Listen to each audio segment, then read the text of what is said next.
जननायक जनता party की छात्र इकाई इंडियन नेशनल स्टूडेंट्स ऑर्गेनाइजेशन इंसो जल्द आधुनिक तरीके से सोशल मीडिया के क्षेत्र में कदम रखेगी। इंसो की वेबसाइट व एप्लीकेशन आदि को नए सिरे से लॉन्च किया जाएगा। वहीं इंसो फरवरी मार्च माह में अपने संगठन का पुनर्गठन करते हुए हर ब्लॉक, हर कॉलेज स्तर तक अपना मजबूत संगठन खड़ा करेगी। यह जानकारी वीरवार को इंसो के राष्ट्रीय अध्यक्ष दिग्विजय सिंह चौटाला ने इंसो केंद्रीय कार्यालय पर आयोजित इससे संबंधित एक बैठक के बाद पत्रकारों से रूबरू होते हुए दी।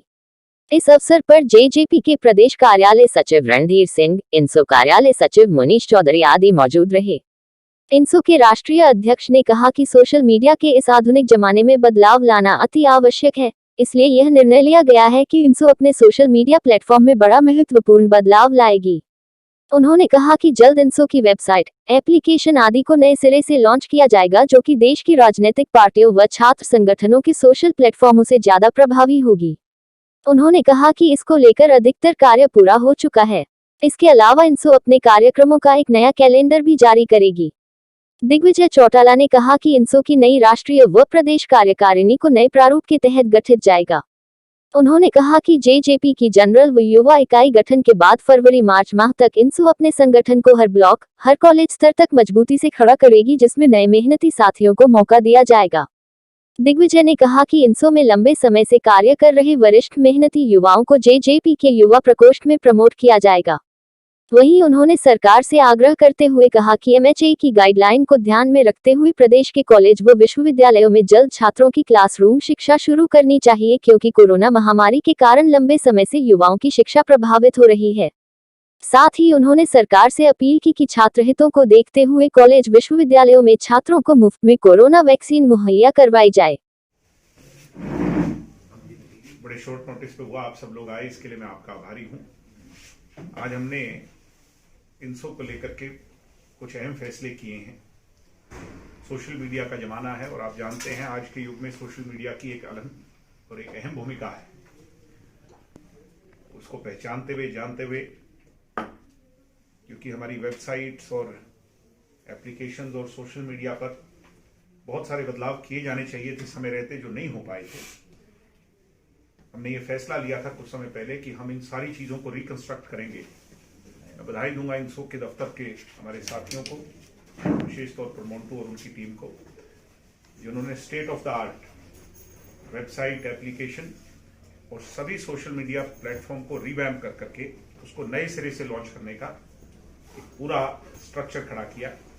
बहुत जल्द, अगले एक हफ्ते के अंदर, जब ये सारा काम कंप्लीट हो जाएगा, मैं गर्व से ये कह पाऊंगा, और आज भी मुझे खुशी है इस बात को कहते हुए, कि हिंदुस्तान में ना केवल कोई स्टूडेंट ऑर्गेनाइजेशन ही नहीं, बल्कि कोई पॉलिटिकल पार्टी भी शायद ऐसा सोशल मीडिया का स्ट्रक्चर रखती हो जैसा इंसो ने आज खड़ा किया है। उसको हम बहुत जल्दी लॉन्च करेंगे। एक विषय तो ये है। दूसरा विषय, पार्टी जो जननायक जनता पार्टी हमारी है, उसकी बहुत सारी नियुक्तियां हो चुकी हैं, बहुत सारी बहुत जल्द हो जाएंगी। तो जैसे ही नियुक्तियां जनरल बॉडी की और यूथ इकाई की हो जाएगी, बहुत सारे हमारे साथियों को जो लंबे समय से इंसो में काम कर रहे हैं, उनको यूथ में जाने का अवसर मिलेगा, पार्टी की और जिम्मेवारी संभालने का अवसर मिलेगा। तो मेरा लक्ष्य ये है कि फरवरी और मार्च में, जब हम उम्मीद करते हैं कि कॉलेज भी खुल जाएं, क्योंकि कोरोना काल तो हम सब जानते हैं, बड़ी दिक्कतें हैं, मुसीबतें हैं, मगर अब लंबा अरसा हो गया और इतनी दूर का ये जो संघर्ष का सफर है स्टूडेंट्स के लिए, और लंबा ना खींचे। मैंने सरकार से भी अपील की कि एक एसओपी जो है उसको ध्यान में रखते हुए, एमएचए की गाइडलाइंस को ध्यान में रखते हुए बहुत जल्द कॉलेज और यूनिवर्सिटियों को खोला जाना चाहिए। इसके साथ साथ जो मैं बात कह रहा हूं वो ये है कि हम इंसो को नया रूप दें, नए लोगों को जिम्मेवारी दें। उसकी भी खोज जो है बहुत लंबे समय से जारी है। अच्छे जो हमारे साथी हैं, संघर्षशील साथी हैं। नई यूनिट का भी मेरा लक्ष्य ये है कि फरवरी और मार्च तक हम नई यूनिट भी, जैसे पार्टी की जनरल इकाई और युवा इकाई खड़ी हो जाए, उसके बाद नई इकाई हमारी पूरे प्रदेश में इंसो की भी खड़ी हो, ब्लॉक लेवल तक खड़ी हो, जो आज तक नहीं ऐसा हुआ था। ब्लॉक लेवल पर भी हम अपने साथियों को जिम्मेवारियां दें। एक मेरी रिक्वेस्ट और है, आपने कल परसों जो हमने प्रेस रिलीज जारी किया कि जो ये हमारा टीका आया है कोवैक्सीन का और कोविशील्ड का, और हरियाणा में भी उसकी सप्लाई शुरू हो गई है। आज मैं मानता हूं कि जो हमारे हेल्थ केयर वर्कर्स हैं, जो कोरोना वॉरियर्स हैं, उनके लिए प्रायोरिटी होनी चाहिए, उनको पहले मिलना चाहिए। गरीबों को मिलना चाहिए, बुजुर्गों को, महिलाओं को, बच्चों को मिलना चाहिए, मगर उसके साथ स्टूडेंट्स इस देश का भविष्य है, युवा पीढ़ी देश का भविष्य है।